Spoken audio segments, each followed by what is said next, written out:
మంచిది. మరి ఈ సమయంలో విశాల్ కొన్ని ప్రశ్నలు అడుగుతాను, దానికి అతను సమాధానం చెప్తా ఉంటాడు. వినండి అందరూ కలిసి. విశాల్, యేసు ప్రభు నా కొరకు ప్రాణం పెట్టి సమాధి చేయబడి 3వ దినం తిరిగి లేచడని నువ్వు విశ్వసిస్తున్నావా? ఎవరన్నా బలవంతం చేస్తే బాప్టిజం తీసుకుంటున్నావా, లేకపోతే హృదయపూర్వకంగా ఎవరన్నా బలవంతం చేత బాప్టిజం తీసుకుంటున్నావా, లేకపోతే నీ స్వతహాగా యేసు ప్రభు నిజమైన దేవుడు అని నమ్ముతున్నావా?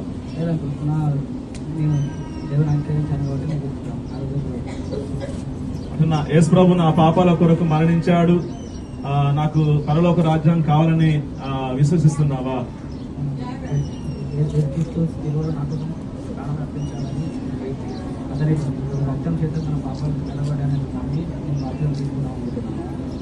మంచిది. మరి యొక్క సమయంలో విశాల్ తనిచ్చినటువంటి సాక్ష్యాన్ని బట్టి తండ్రి యొక్క కుమారుని యొక్క పరిశుద్ధాత్మ నామములో బాప్తిసం ఇవ్వడానికి ముందుగా మరి విశాల్ తన జీవిత కాలంలో నిర్ణయం తీసుకున్న రీతిగా ఇప్పుడు సంఘం ఎదుట, అదేవిధంగా పరిశుద్ధాత్మ త్రియేక దేవుని ఎదుట తాను చేసిన నిర్ణయాన్ని తన జీవిత కాలం అంతా కూడా అనేకులకు ఆశీర్వాదకంగా, సంఘానికి, సమాజానికి దీవెనకరం ఉండట కొరకు, ఆ నిర్ణయం తన జీవిత కాలం ఉండట కొరకు ఒకరు ప్రార్థన చేయండి. ఒకరు దేవయ్య గారు ప్రార్థన చేస్తారు.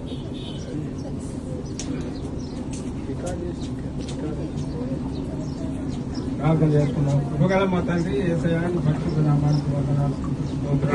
మరొకసారి మధ్యాహ్న కాల సమయంలో ప్రభువా ఈ బాల సన్నిధి వస్తున్నాం తండ్రి. ఇదిగో ఈ సమయం అందు ప్రభువా నాయన ఇంతవరకు మాకు తోడుగా ఉండి తండ్రి మమ్మల్ని ఈ శ్రేష్టమైన వాకుల చేత నింపి బలపరిచినారు. మరి ఈ సమయం అందు తండ్రి విశాల్ తండ్రి నాయన సంపూర్ణంగా తండ్రి నాయన నీ అందు విశ్వాసం ఉంచి తండ్రి నువ్వు నిజ రక్షకునిగా మరి తండ్రి మరి అతనికి అయా రక్షణ ఇచ్చినావన్న ఒక పూర్తి నమ్మకంతో తండ్రి ఆయన విశ్వాసంతో ఈ సమయం అందు తండ్రి మరి గుర్తుగా బాప్తిస్తాన్ని తీసుకుంటుండగా ప్రభా బిడ్డను జ్ఞాపకం చేసుకొని ముందు జీవితంలో తండ్రి నీ కోసము నిలబడటకు శక్తివంతునిగా చేయమని ప్రార్థిస్తున్నాం తండ్రి నాయన. నీవే అతని ఎడల నీ కృపను అయా అలనాడు యేసు ప్రభు కూడా తండ్రి బాప్తిసం తీసుకున్నప్పుడు మరి అరణ్యంలో 40 దినములు తండ్రి నైనా అరణ్యంలో సాతాను చేత పోరాడిన ప్రభా అటువంటి సమస్యలు ఏవి ఎదురైనను తండ్రి నీ కృపలో బిడ్డను బలపరచుమని, ఈ కార్యక్రమం దీవించమని, నీకే మహిమ ఘనత ప్రభావం చెందును కాక అని క్రీస్తు నామములో అడుగుతున్నాం మా తండ్రి. విశాల్ మరి ఈ సమయంలో తాను చక్కటి నిర్ణయం తీసుకున్నాడు. మరి ఈ నిర్ణయం ఎప్పటి వరకు, తన మరణం వరకు యేసు కొరకే జీవిస్తా, యేసు కొరకే మరణిస్తా, ఇతరులకు ఒక మాదిరికరంగా ఉంటాయని ఒక తీర్మానం బట్టి మరి సంఘం ఎదుట, దేవుని ఎదుట మరి కుటుంబ పక్షాన తండ్రి కుమార పరిశుద్ధాత్మ నామములో బాప్తిసం ఇస్తున్నారు.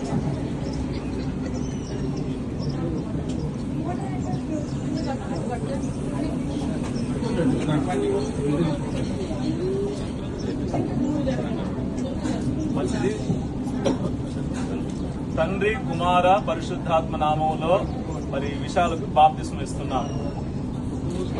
నా హృదయము వింతగా మారేను, నా హృదయము వింతగా మారేను, నా హృదయము వింతగా మారేను, నాలో యేసు వచ్చినందునా, నాలో యేసు వచ్చినందునా తిరువబడెను నా మనోనేత్రము, తిరువబడెను నా మనోనేత్రము. ప్రార్థన చేద్దాం. చివరి ప్రార్థన ఆశీర్వాదంతో మనం ఆ తర్వాత భోజనానికి వెళ్దాం. ఓకే, ప్రార్థన చేద్దాం. మహాగణుడా, పరిశుద్ధానికి స్తోత్రాలు తండ్రి. ధ్యాన సంఘాన్ని ప్రేమించి మాకు ఇచ్చిన కృపకై నీకు వందనాలు చెల్లిస్తున్నా తండ్రి. 39వ సంవత్సరంలో ప్రభువా కుమారునికి ఇటు రీతిగా బాప్తిసం ఇవ్వడానికి కృపనిచ్చినావు, నీకు స్తోత్రాలు తండ్రి. విశాల్ కుమారుడికి మారు మనసునిచ్చిన విధానములకై నీకు వందనాలు చెల్లిస్తున్నా తండ్రి. ఇది మొదలుకొని తండ్రి ప్రభువా నీకు నమ్మకంగాను తండ్రి ప్రభువా నీ సన్నిధానంలో తండ్రి ఇతరులకు మాదిరికరంగాను జీవించడానికి మీరు సహాయం చేయండి.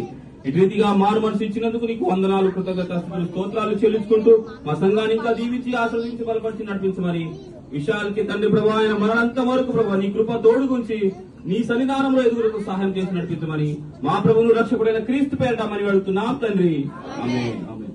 పరమ తండ్రి అయిన దేవుని ప్రేమ, ప్రభువైన యేసుక్రీస్తు నాథుని కృప, పరిశుద్ధాత్మని యొక్క అన్యోన్య సహవాసము కూడి వచ్చిన సంఘం అంతటికి ఈ దినం బాప్తిసం తీసుకున్నటువంటి విషయాలకును ఇప్పుడును ఎల్లప్పుడు సదాకాలంతో నడిపించును గాక. ఆమేన్. ఆమేన్. ఆమేన్. మంచిది మీ అందరికీ. వందనాలు.